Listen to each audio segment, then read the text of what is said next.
10ஆம் வகுப்பு பொதுத் தேர்வில் அதிக மதிப்பெண் பெற வாங்கி பயன்படுத்துவீர் சுறா கைட் 2025-26 புதிய பதிப்பு. அதிக பக்கங்கள், அதே தரம், தற்போது குறைந்த விலையில். சுறா கைட் அனைத்து புத்தக கடைகளிலும் கிடைக்கும். குக்கரி சேனலை பார்த்து யார் வேணாலும் சமையல் பண்ணலாம், ஆனா சுவையான சமையல் பண்றது எப்படி? நான் இதயம் நல்லெண்ணெயில சமையல் பண்றேன், ஆஹா ஓஹோன்னு பாராட்டுறாங்க. நீங்களும் இதயம் நல்லெண்ணெயில சமையல் பண்ணுங்க, பாராட்ட வாங்குங்க. தினம் தோறும் வாங்குவே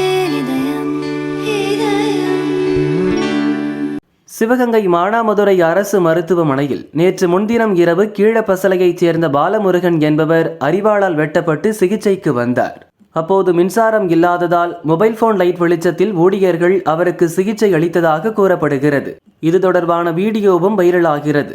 இந்த மருத்துவமனையில் தினமும் 500க்கும் மேற்பட்டோர் சிகிச்சை பெறுகின்றனர். 12க்கும் மேற்பட்ட டாக்டர்கள் பணியில் இருக்க வேண்டிய நிலையில் 3 பேர் மட்டுமே உள்ளனர்.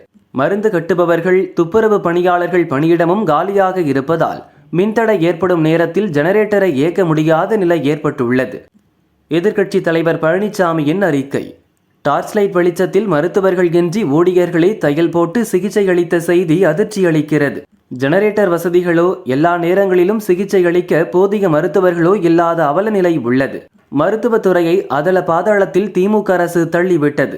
முதல்வரோ மக்கள் வெள்ளத்தில் தத்தளிப்பது குறித்த எந்த அக்கறையும் இன்றி கூட்டணி கட்சி கூட்டம் நடத்தி கொண்டிருக்கிறார்.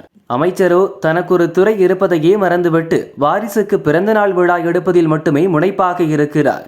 மக்கள் பற்றிய சிந்தனையே இல்லாத திமுக ஆட்சியாளர்கள் உடனடியாக விழித்துக் கொண்டு தங்கள் துறைசார் பணிகளை இனியாவது கவனிக்க வேண்டும் என கூறியுள்ளார்.